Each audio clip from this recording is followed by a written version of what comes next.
پیام لطیف شاہ عبداللطیف بٹائی کی یہ نظم ہے، اور شاہ عبداللطیف بٹائی کے سال پیدائش کے سلسلے میں جس روایت کو مستند مانا جاتا ہے وہ یہ ہے کہ آپ 1101 ہجری 1999 سے 90 میں سید شاہ حبیب کے گھر ضلع مٹیاری کے علاقے حالہ میں پیدا ہوئے۔ آپ کے والد سید شاہ حبیب کا شمار اپنے علاقے کے بزرگ شخصیات میں ہوتا تھا، جنہوں نے اپنے بیٹے شاہ لطیف کی پیدائش کے بعد اپنے علاقے کو چھوڑ کر کوٹری میں سکونت اختیار۔ سرزمین سندھ ایسے قلندروں کا مسکن ہے جن کی گفتار و کردار اور عمل ایک دنیا کی ذہنی، فکری اور روحانی تربیت اور فیوز و برکات کا باعث بنے۔ شاہ عبداللطیف بٹائی بھی ایسی ایک عظیم روحانی شخصیت ہیں۔ سید حبیب شاہ کا خاندان علم و ادب اور تصوف میں خاصا زرخیز تھا۔ اپنے آباء و اجداد کی پیروی ہی میں شاہ لطیف نے سندھ کی دھرتی کو اپنے سندھی کلام سے محبت، امن، رواداری اور بھائی چارے کا گہوارہ بنانے کی تعلیم دی۔ آپ نے طویل عرصے تک مخدوم نو،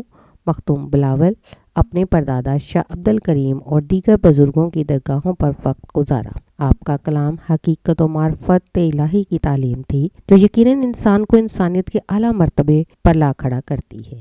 اب آباد کردہ ریت کا ٹیلہ بھٹ دنیا میں بھٹ شاہ کے نام سے مشہور ہوا، جس کی شہرت روز افزوں ہوتی چلی جا رہی ہے۔ دنیا میں کتنے لوگوں نے شاہ لطیف کی شاعری کے اسرار و رموز جاننے اور اس سے لطف اندوز ہونے کے لیے سندھی زبان سیکھی۔ آپ کے مریدوں کی تعداد سینکڑوں بلکہ ہزاروں میں تھی۔ آپ کی شاعری کا مجموعہ شاجو رسالو کے نام سے شائع ہوا، جس کا منظوم ترجمہ شیخ مبارک علی حجاز المعروف شیخ حجاز 1923 سے 1997 نے کیا۔ شیخ حجاز خود بھی سندھی زبان کے اسکالر اور بڑے شاعر ہیں۔ شاجو رسالو یعنی شاہ کا رسالہ کے مختلف حصے ہیں، جن میں سے ہر حصے کو سر کہا جاتا ہے۔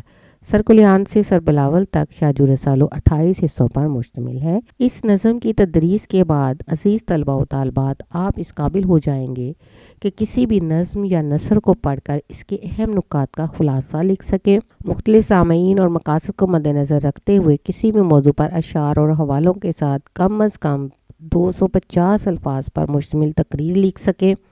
تراجم کی صورت میں علاقائی ادب سے واقفیت حاصل کرتے ہوئے مختلف ثقافتوں کا اپنی ثقافت سے موازنہ کر سکیں۔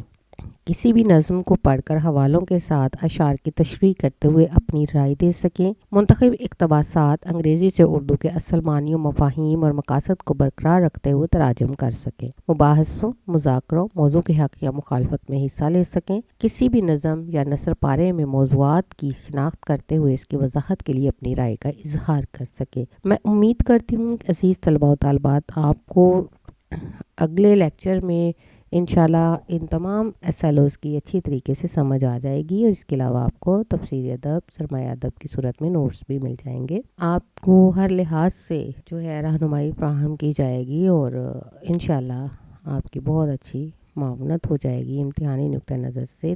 جتنی اہم چیزیں ہیں یا SLOs ہیں، پنجاب بورڈ کا بچہ ہے یا فیڈرل بورڈ کا، ہر طالب علم جو ہے اس سے فائدہ اٹھا سکتا ہے۔ شکریہ۔